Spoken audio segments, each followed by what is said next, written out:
The House just overwhelmingly passed a bill to ban large institutional investors from buying up single-family homes, and the vote was overwhelmingly bipartisan, 396 to 13, with 21 representatives not voting. All of the no votes came from Republicans. Now, this is a big deal, of course, because of the lack of affordable housing in this country. Many have said that these big investors are a big part of the problem because they're buying up all these single-family homes and then turning them into rentals, leaving very little left, especially for first-time homebuyers who need a starter house. Now, before I tell you exactly how this is going to work, you should know this is not over. This bill has gone back and forth between the House and the Senate several times, and now this version that was passed in the House today, called the 21st Century Road to Housing Act, will go back to the Senate for another round of modifications and another vote. And it's very possible what I'm about to tell you can change.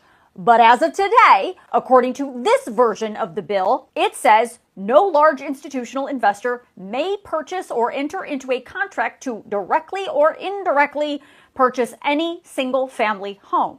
The bill would prohibit these investors from scooping up these homes, whether they purchase them through the normal channels or get them in a merger or a foreclosure or construction acquisition or a bulk purchase. Sounds great, right? Well, there are some exceptions. First, this bill does not force these large institutional investors to sell the current single-family homes that they own.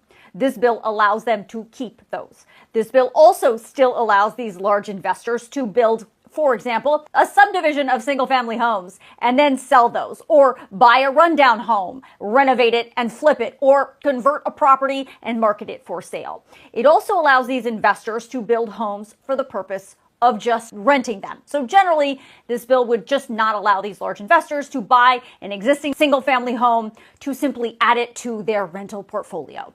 The bill does a lot of other things as well, including new funding for affordable housing construction, new federal government grants for state and local governments to plan new affordable housing developments, and it establishes guidelines for zoning and land use policies. But here's the thing.